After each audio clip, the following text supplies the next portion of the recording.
Stanza 2, A Poison Tree by Blake. And I watered it in fears, night and morning with my tears. Notice the word here used and, the way it just carries it all on. Once the way that hatred has got a hold, it has taken dominion over you, then it seems to draw on all of your natural resources in a compelling way.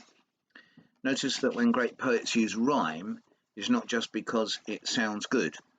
Fears and tears, a solid partnership of connection is established firmly here between these two things. The connection between fears and tears, therefore, resonates with us both as a sound harmony but also as a fusion of ideas. Both words are ambiguous.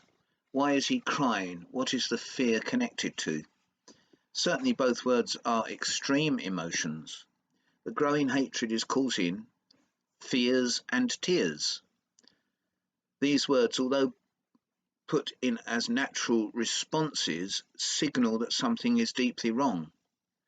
Nevertheless, two realities are taking place, the material world and the spiritual. The process continues, and isn't it a fantastic metaphor, nurturing a plant that grows with tears? See the incredible idea here. The more the fears and tears pour out, the more the plant grows. It is so tightly tied up within the metaphor that it is now impossible for us to untangle it. This little, apparently simple, short nursery rhyme-like poem has after just one stanza, got us in its grip. That, of course, is part of the genius of it. We accept the metaphor so readily because we know so well how a plant grows. By watering and nurturing, we accept that, and there's an underlying forward momentum that seems so natural in its power of growth. We want the plant to grow because plants do grow. That's the natural world.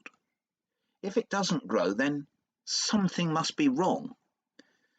But just wait a moment. The power making it grow is the thaw, isn't it? The fears and tears. One is causing the other. The hatred is now bound to grow almost as if control has been lost. So casual the initial report of it, I told it not, my wrath did grow. Seemed so simple and uncomplicated at first, didn't it? You're angry with your friend, and you let it fester within you.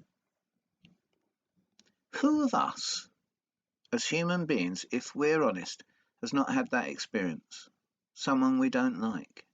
Anger felt towards them. It doesn't matter why.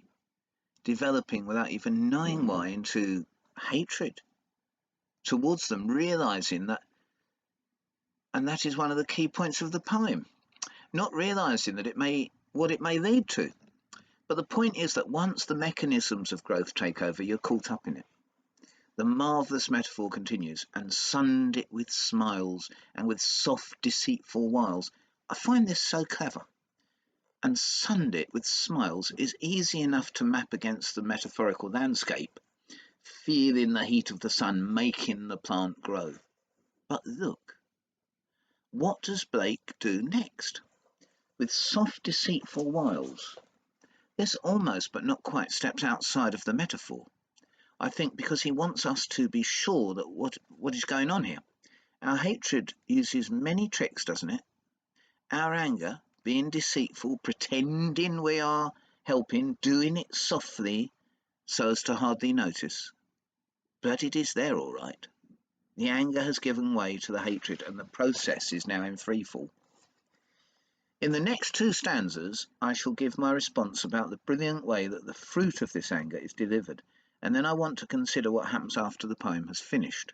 That's when, amidst all the dreadful silence, we can reflect on whether we really are pleased to see what has happened. This is where the poem points a finger at ourselves. Well, thanks for listening, and the next stanza will be stanza 3, where I'll continue my analysis of it. So thank you for listening.